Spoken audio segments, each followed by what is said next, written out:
Was the image on the Shroud of Turin made by some form of radiation?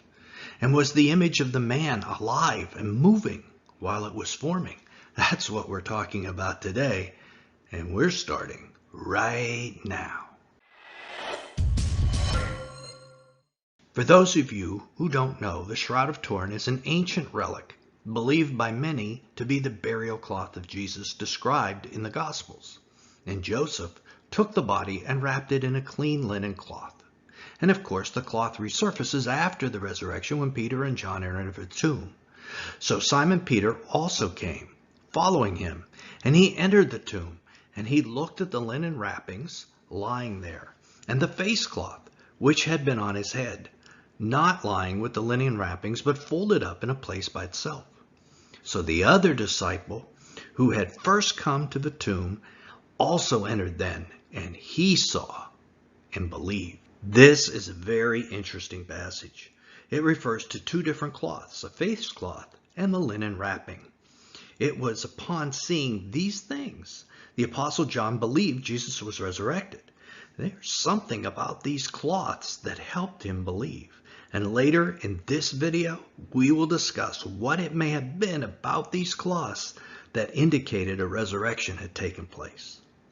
For those of you who aren't aware, the Shroud of Turin is a linen cloth with two features that are immediately visible to the naked eye. First, it has the faint, full-scale image of a man with arms crossed over his waist, an image of the man's front and his back. Second, the cloth appears to contain numerous bloodstains. In 1898, an Italian photographer, Secondo Pia, made a startling discovery. While developing the first photographs taken of a shroud, he saw that his film's negative image was an anatomically perfect, positive image of a man. Now, if the negative of the image is a positive, then the image itself must be a negative. A very interesting finding that we will explain later as well. Now, before we begin to analyze the new evidence as to whether or not this is the image of Jesus and whether he was moving at the time it was made, both astonishing pieces of information, let's discuss the old evidence first. You may have heard that radiocarbon dating proved the shroud was a medieval forgery.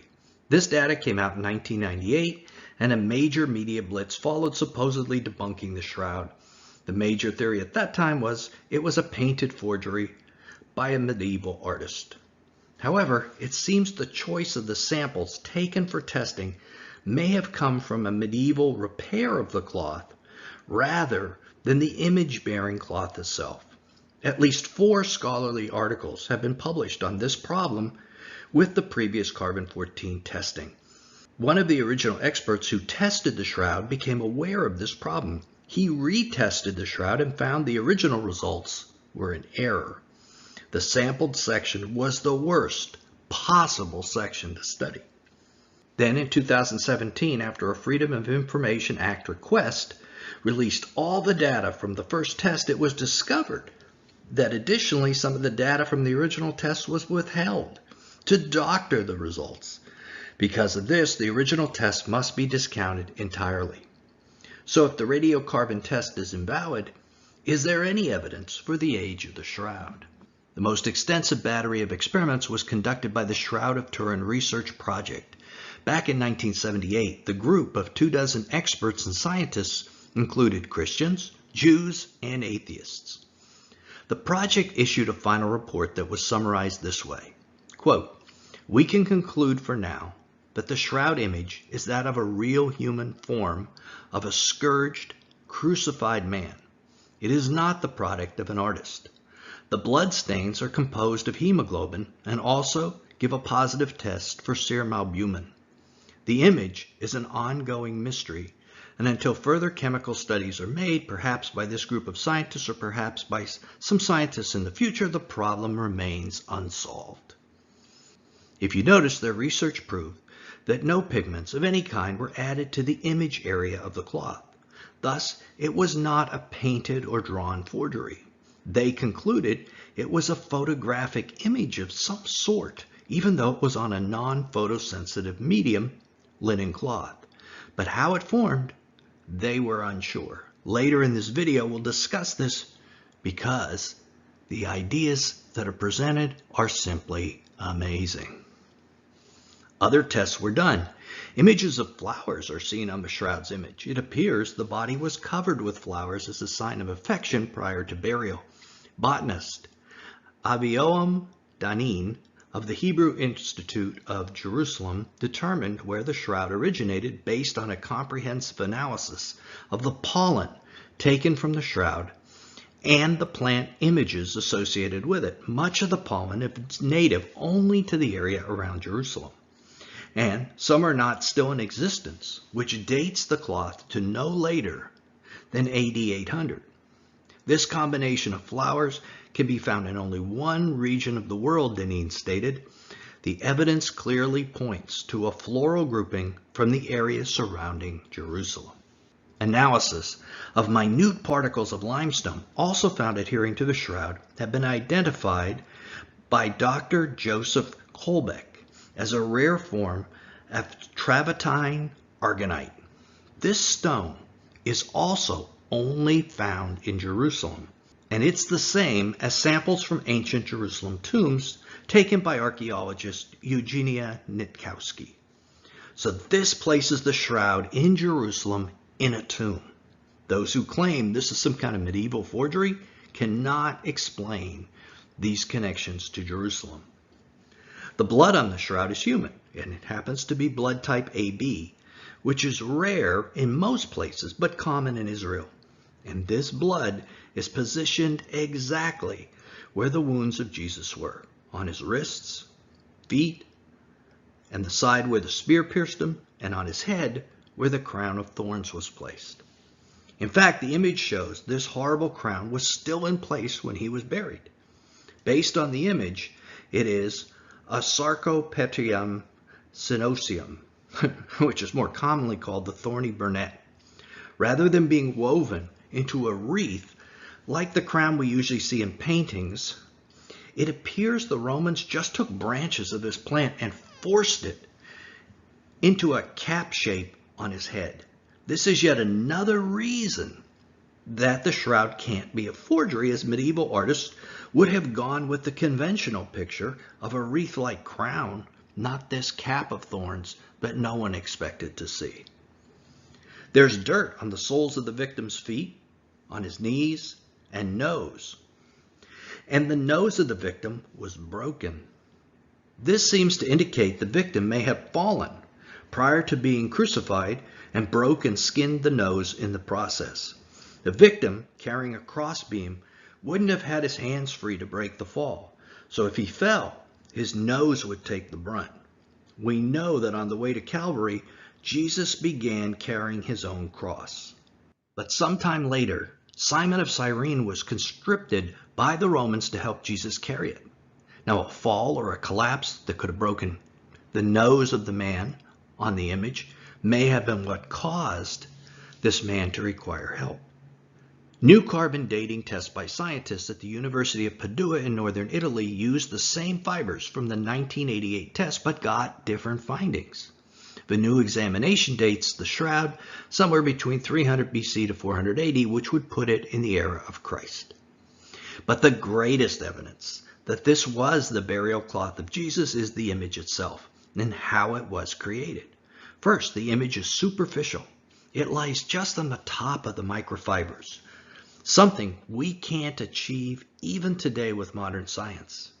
There was no bleed through like you would expect with paints or dyes. In other words, the image didn't go down into the fibers like paint would or a dye. It stayed right on the very surface. Although the blood did bleed through the cloth with capillary action, the image itself was seared onto the cloth just at the top. Second, the image is a three-dimensional, almost hologram type formation. And there is no other image in the world like this. There are no 2D images in the world that carry 3D information. The darker areas of the image were closer to the cloth and the lighter areas further away. This captured the 3D information about the image. Scientists actually have used this 3D information and have even made a sculpture of the man in the image. Third, the image is a negative, not a positive. No one would paint a negative or backwards image in the 1300s. So for all these reasons, it cannot be a forgery. However, how did the image form? Scientists believe it was a burst, or as we will explain in a second, oscillating bursts of high intensity, single wavelength light, laser light. This is a technology we simply don't have today. Light can create the type of brownish image that exists on the shroud. Just put a newspaper in your window for 2 weeks and you will see it turn this type of yellow-brown. However, it will not form an image like that of the shroud, but the basic idea is the same. Light desiccates and oxidizes the outer layers of the paper or the fabric. But how did it produce an image? The answer is that the light came from inside the body of the man in the image, and it traveled in all directions in exact parallel lines. That's laser light, those exact parallel lines. Scientists have estimated the power to produce this type of image exceeds all the electrical power generated in the entire Earth at one time. It is only possible supernaturally. But this isn't the most amazing aspect of a shroud image. The International Institute for Advanced Studies of Space Representation scientists in Paloma, Italy, have presented research that the body of the man was in motion when the image was produced. Yes, you heard me right. The body appears to have been moving. Now we know that because the image isn't a single exposure, but a combination of multiple exposures, sort of the way a strobe light photography can follow the path of a tennis ball or a golf swing. The image on the shroud shows various objects in motion, like the nails in the man's wrist and feet, the teflon on his arms, and his belt buckle moving up and down with his breath. The Italian Institute's research shows that multiple exposures of these very easy to track items on the body of the man are present in different positions, showing that his hands and feet and his chest, when he breathed, were moving. Current theory is that the light that produced the image was oscillating, producing light in bursts, just like a strobe light would. This accounts for the multiple exposures, one with each burst of light, which in turn accounts for why certain areas of the shroud image are somewhat fuzzy. Movement would make those areas seem out of focus. Now, how could the body of a dead man be moving in the image? This was obviously a burial shroud. The eyes of the man are closed and covered with coins or buttons. So if this is Jesus and he is moving, it is the exact moment of the resurrection prior to him opening his eyes. Can you see why God might want to keep evidence such as that to share with the world? But where did the light come from? This is something that no one can answer other than Jesus himself. One theory is that it came from his DNA activating. It's an interesting theory. Studies from as far back as 1984 show that active DNA produces laser light, but of very low intensity. Now, the DNA of God might have quite a different intensity, like we said, greater than all the electricity on Earth. It is also thought that the body was levitating at the moment the image was being made. And as we know, the resurrection body of Jesus was able to pass through solid objects like the door of the upper room where the disciples were hiding. This could explain why John believed when he saw the burial cloth of Jesus. Had the body of Jesus actually passed directly through this cloth without it having even been opened? And was it lying unopened but empty in the tomb?